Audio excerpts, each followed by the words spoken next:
အားလုံးပဲမင်္ဂလာပါဗျကျွန်တော်ချန်ရဲ့နေပြန်လဲကြိုဆိုလိုက်ပါတယ်ဆိုတော့ကျွန်တော်ဘာမှမပြောခင်ခင်ဗျားတို့ကိုဗီဒီယိုအတူလေးတော့ပေါ်မှာတက်လာတဲ့အားလေးဖွင့်ပြမယ်ပေါ့နော်ဆိုတော့ကျွန်တော်အားလို့ဘာကြောင့်လို့ပြောရလဲဆိုရင်ပထမအဆုံးကျွန်တော်ဝန်ခံရရှိရပေါ့နော်ကျွန်တော်တို့လက်ရှိလက်ပတ်နေကြရတဲ့နေ့စဉ်သုံးနေကြရတဲ့မြင်တွေ့နေရတဲ့ကမ္ဘာလောကကြီးဟာကျွန်တော်တို့ကိုယ်ပိုင်ဆုံးဖြတ်တယ်ဆိုတာတဲ့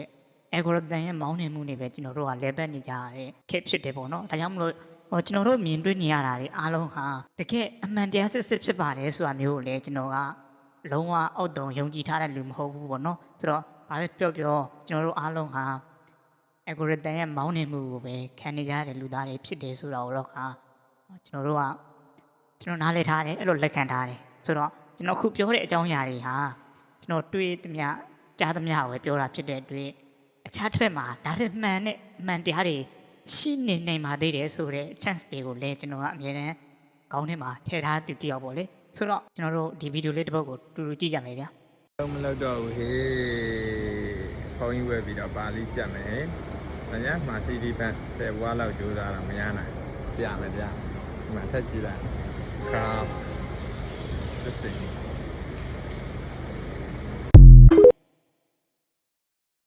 ဆိုတော့ဒီဗီဒီယိုမှာဘယ်လိုပြောမလဲလူငယ်လေးတယောက်ကပြောတယ်ပေါ့နော်တွေ့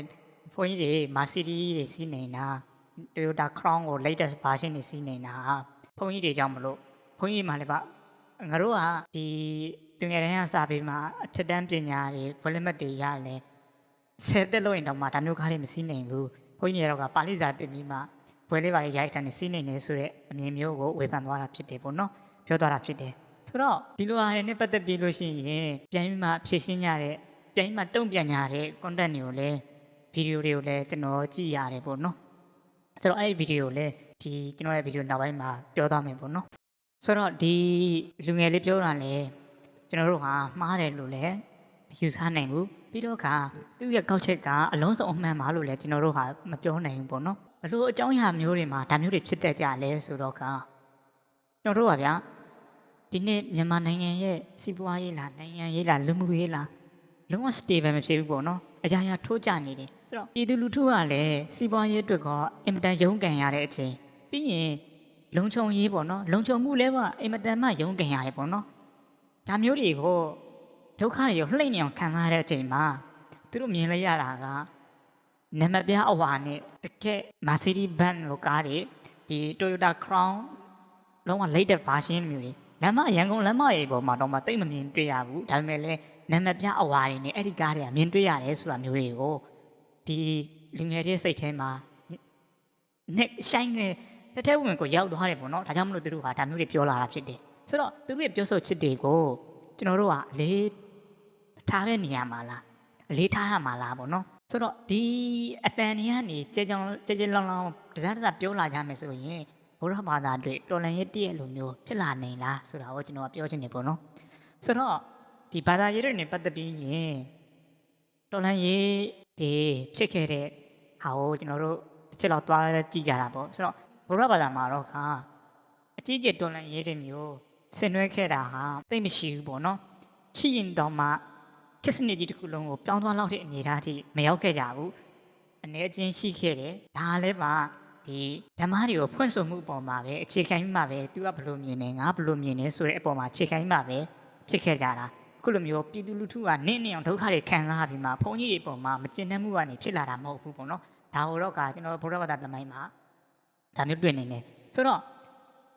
ဒီဘာသာရေးတွေရဲ့ဒေါ်လာရေးနဲ့ပတ်သက်လို့ရှိရင်ဒီရိုမန်ကက်သလစ်နဲ့ Protestant ဂိုင်းဖြစ်ပေါ်လာပုံလဲကျွန်တော်တို့ပြောဖို့လိုတယ်ပေါ့နော်ဆိုတော့ကျွန်တော်ကဒါတွေပြောရတယ်ဆိုတာယဉ်ကျေးမှုမတူဘူးနိုင်ငံမတူဘူး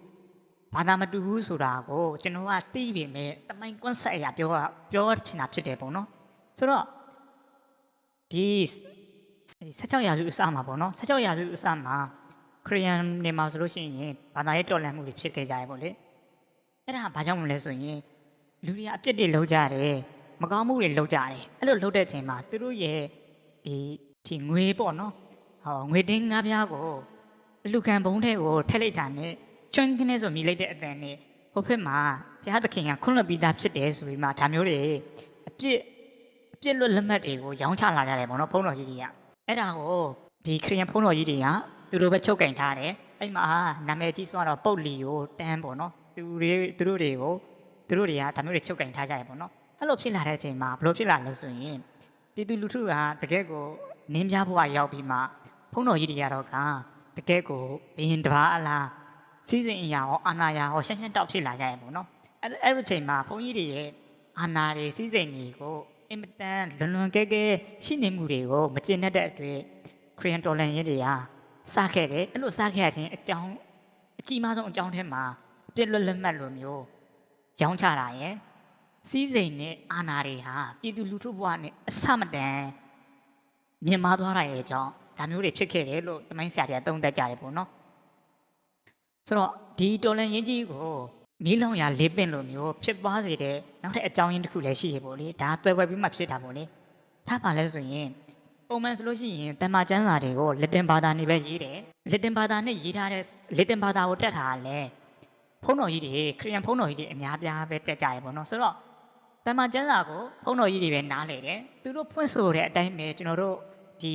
အဲ့ခက်ကလူတွေကနားလေကြရတယ်ဆိုတော့ဘုရားသခင်နဲ့ပြည်သူလူထုကြားမှာဖုန်းတော်ကြီးတွေရပဲအဓိကကဏ္ဍရပါတာပေါ့နော်သူတို့ပဲစာတက်တယ်သူတို့ပဲလက်တင်ဘာသာတက်တယ်သူတို့ပြောတဲ့အတိုင်းပဲနားထောင်ရတာဖြစ်တဲ့အတွက်အဲ့လိုကြားခံဖြစ်လာတယ်ဒါပေမဲ့လည်းပုံနဲ့ဆက်နီးပညာကြောင့်မလို့လက်တင်ဘာသာနေကျန်တဲ့ဘာသာတွေကိုရိုက်ထုတ်ဝေတယ်ပြည်သူလူထုအများပြားတိလာကြတယ်အဲ့ဒါကြောင့်မလို့အရင်တုန်းကဘုရားသခင်နဲ့ပြည်သူလူထုကြားမှာဖုန်းတော်ကြီးတွေရှိနေတာဟာပုံနဲ့ဆက်နီးပညာကြောင့်အလုံးစုံရိုက်ချိုးခံလိုက်ကြတယ်အဲ့လိုရိုက်ချိုးခံလိုက်ကြတဲ့အကြောင်းဒီထောက်ပံ့တဲ့အကြောင်းမလို့လေဒီ Protestant နဲ့ Catholic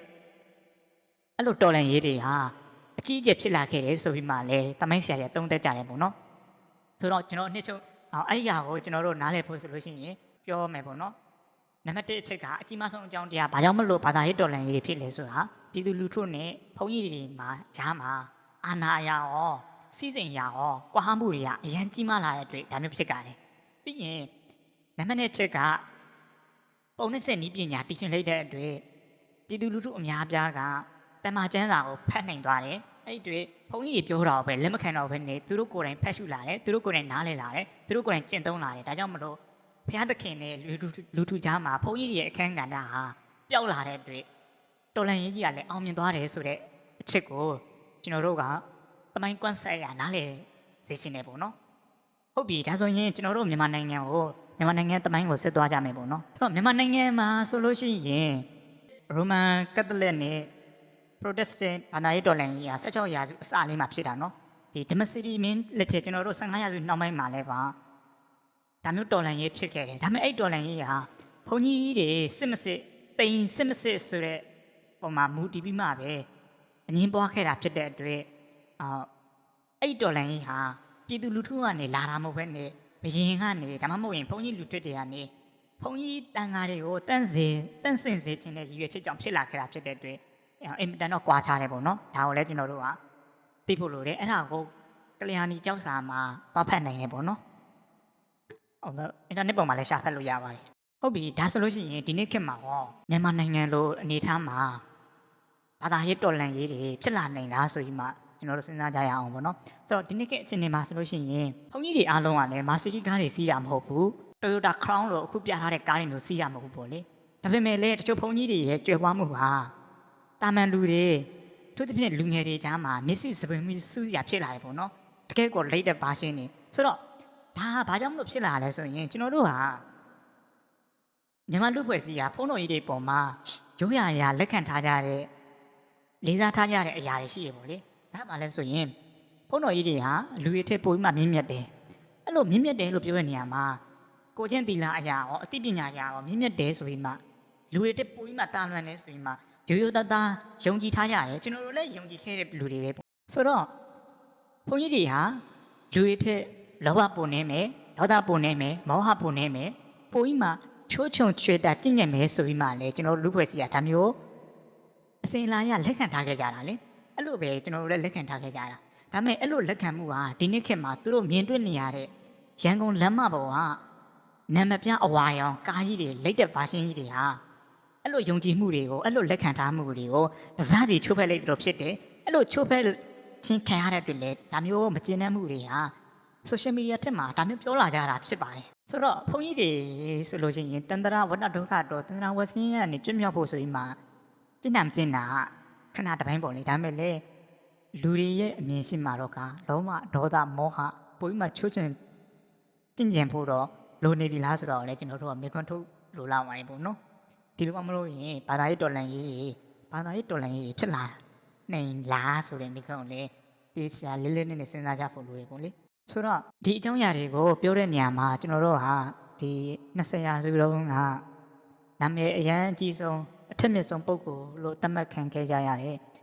မဟာကဏ္ဍယုံဆရာတော်ရဲ့နာဂတနာရေးထဲမှာပါတဲ့အကြောင်းအရာကိုလည်းကျွန်တော်ကသွားပြီးမြင်အောင်မိတယ်ပေါ့နော်ဒါကဘာလဲဆိုရင်ဆရာတော်ကစာအုပ်ထဲမှာရေးခဲ့တယ်ပေါ့နော်ဘုန်းတော်ကြီးတွေဟာသူတို့ကိုယ်တိုင်သာသနာကိုပြင်မရနိုင်မယ်ပေါ့နော်အဲ့လိုကမပြင်ဘူးပညာရေးရဟောတီလာအရာဟောမပြင်ဘူးဆိုလို့ရှိရင်ဘုန်းကြီးကိုယ်တိုင်မပြင်ဘဲနဲ့လူတွေဟာပြင်လိုက်မယ်ဆိုလို့ရှိရင်ကြီးမားတဲ့ပြစ်ဒဏ်တွေကြီးမားတဲ့အကျိုးတရားတွေကိုပိုပြီးမှတွဲထက်တန်ရုံများတဲ့ပိုပြီးမှအထီးအခိုက်များပြားတဲ့အားတွေကိုဘုန်းကြီးတွေသာသနာရေးသာသနာတော်မှာရှိတဲ့ပုဂ္ဂိုလ်တွေကခံစားရလိမ့်မယ်ဆိုပြီးမှဒီမဟာကဏ္ဍယုံဆရာတော်ကအနာဂတ်တနာရေးစာအုပ်ထဲမှာဒါမျိုးသတိပေးထားတာကိုလည်းကျွန်တော်မြင်အောင်မိတယ်ပေါ့နော်ဟုတ်ပြီဒါဆိုရင်ဒါမျိုးလူငယ်တွေရဲ့စကားတွေဒါမျိုးလူငယ်ရဲ့စိတ်ထဲမှာဘာတွေရှိလဲဆိုတာကိုကျွန်တော်တို့ကအခုလိုမျိုး social media platform တွေတဆင့်သိနိုင်နေပေါ့နော်သူတို့တွေပြောဆိုချစ်တာမင်းတို့ကခြေဝင်တာပါကွာမင်းတို့စူးစမ်းရဖြစ်ပါတယ်ဆိုတဲ့အဖြစ်မျိုးတွေပြီးလို့ရှိရင်ဒါတွေဟာခြေဘုံကန်နေကြောင်သူတို့ကရတာဘုန်းကြီးတိုင်းမရဘူးအခုလိုရနေတဲ့ဘုန်းကြီးတွေကလည်းဘုံကန်နေရှိခဲ့လို့ရတာဆိုတဲ့အဖြစ်မျိုးတွေဟာအခုလိုမျိုးအရာအလုံးကြက်တဲလာပါတယ်ဆိုတဲ့လူငယ်တွေရဲ့စိတ်ထဲကိုဖြစ်ရှင်းနိုင်တဲ့အဖြစ်တွေဟုတ်ပါမလားမှန်ကန်တဲ့အဖြစ်တွေဟုတ်ပါမလားဆိုတာကိုလေပြောသွားကြအောင်ဒါမျိုးဖြစ်ရှင်းရတဲ့ဘုန်းကြီးတွေကတော့ကဘယ်လိုပြောလဲဒါတွေကဘုံကံကြောင့်ဖြစ်လာတာဆိုပြီးမှပဲဖြစ်ရှင်းနေပေါ့နော်ဆိုတော့ကျွန်တော်မေးချင်တာကမြတ်စွာဘုရားဟာရှေးဘုံကံကြောင့်မလို့ဒီနေ့ဒီဘဝမှာလက်ရှိဘဝမှာရှေးတုန်းကဘုံကံကြောင့်လက်ရှိဘဝမှာဒါမျိုးစီးစိမ်နေအများကြီးခံစားရတယ်ဆိုပြီးမှလည်းတက်ရိုက်ကြီးဟောထားတာအခုမှမတွေ့ဘူးပါဘူးဗျာသူတို့ဘုန်းကြီးတွေပဲရှင်ညံတော်စူးတယ်ပေါ့နော်ကျွန်တော်အလေးနဲ့ပြောချင်တာကအခုလိုမျိုးအတန်တွေကြားလာရတယ်အဲ့အတန်တွေဟာဇာတ်တာကျေလောင်လာတဲ့အချိန်ကြာရင်ဗုဒ္ဓဘာသာမှာရောအရင်ခေတ်တုန်းကလို့ခရစ်ယာန်မှာဖြစ်ခဲ့တဲ့ဘာသာရေးတော်လှန်ရေးလိုမျိုးဖြစ်လာနိုင်လားဆိုတာကိုစဉ်းစားကြဖို့လိုတယ်အရင်တုန်းကမြန်မာလူဖွဲ့စည်းတစ်လျှောက်လုံးလက်ခံထားကြတဲ့ဘုန်းကြီးတွေရဲ့ပုံရိပ်ကလည်းကျွန်တော်တို့လက်ရှိမြန်မာဘဝမှာတော့ကကျွန်တော်တို့လက်ရှိအခုမြင်တွေ့နေရတဲ့ social media တက်မှာတော့ကတခြားစီဖြစ်လာတယ်ပြီးလို့ရှိရင်အရင်ကပါဠိဆိုလို့ရှိရင်ဘုန်းကြီးတွေပြောတာနဲ့တစ်ဆင့်ပဲကျွန်တော်တို့ဟာနာယူရရတယ်မှတ်သားကြရတယ်ဆိုပေမဲ့ဒီနေ့ AI revolution ကာလမှာတော့က AI ကလည်းဘုန်းကြီးတွေထက်ပိုပြီးမှတော့မှတချို့အရာတွေမှာဘုန်းကြီးတွေထက်ဆိုတာဘုန်းကြီးအားလုံးပြောတာမဟုတ်ဘူးเนาะတချို့ဘုန်းကြီးတွေ speciality ကိုခဏထားလိုက်အောင်တာမန်ဘုန်းကြီးတွေထက်အများကြီးစာတက်သွားပြီဆိုတော့ကျွန်တော်တို့ဟာပါဠိတွေကိုသိချင်ပဲဖြစ်ဖြစ်သုတ်တန်တွေကိုသိချင်ပဲဖြစ်ဖြစ်ဘုန်းကြီးတွေကိုအရင်အားကိုးစရာမလိုဘူးသိချင်ုံတက်ကိုပြောရယ်เนาะသိချင်ုံဆိုလို့ရှိရင်တော့ခါကျွန်တော်တို့ဟာ AI နဲ့အင်တာနက်တွေကိုလုံးစုံအားကိုးလို့ရပြီဆိုတာဒါကြောင့်မလို့အရင်ခေတ်ကလိုမျိုးဘုရားသခင်နဲ့ပြည်သူလူထုကြားမှာခရစ်ယာန်ဘုန်းတော်ကြီးတွေရဲ့အခမ်းကဏ္ဍဟာကြီးမားခဲ့ပေမဲ့လည်းပုံနဲ့စင်နည်းပညာကြောင့်ပျောက်ကွယ်သွားသလိုမျိုးညှော်နှဲသွားသလိုမျိုးဒီနှစ်ခေတ်မှာလည်းမြတ်စွာဘုရားရဲ့တရားတော်တွေနဲ့အဲ့တရားတော်တွေကိုမှတ်တမ်းတင်ထားတဲ့ပါဠိနဲ့ပြည်သူလူထုကြားမှာအရင်တော့ကမြန်မာဘုန်းတော်ကြီးတွေအခမ်းကဏ္ဍဟာအရင်ကြီးမားတယ်ဒါပေမဲ့လည်းဒီနှစ်ခေတ်မှာတော့အဲ့အခမ်းကဏ္ဍဟာတစမှင်းမိန်လာပြီဆိုတော့အဲ့အကြောင်းတရားကြီးကလည်းတူညီနေတယ်ပေါ့နော်ဒါကြောင့်မလို့အခုလိုမျိုး social media ထက်မှာတက်လာတဲ့ဟာတွေကအလုံးစုံအမှန်တရားလို့ကျွန်တော်ကလက်မခံမိမဲ့ဒါတွေကတစကျေလောင်လာလို့ရှိရင်ဗုဒ္ဓဘာသာမှာဟောတော်လန်ရေးတွေဖြစ်လာနိုင်လားဖြစ်လာနိုင်ရင်ဟောမြန်မာနိုင်ငံအတွက်အကောင်းတွေကပိုများမလားအဆိုးတွေကများမလားဆိုတာကိုခင်ဗျားတို့ယင်တလို့ပြောသွားနိုင်တယ်နားလဲနားထောင်ခြင်းနဲ့ခင်ဗျားတို့ရဲ့အတန်တွေကိုနားထောင်နေပါတယ်ဆိုတော့ကျွန်တော်က comment အားလုံးကို reply မပြန်ဖြစ်ပေမဲ့တိတိကျကျဖတ်နေပါတယ်ဆိုတဲ့အကြောင်းကိုလည်းသိသိချင်းနဲ့နောက်ဗီဒီယိုမှာထပ်တွေ့ကြနေတယ်အားလုံးကျေးဇူးတင်ပါတယ်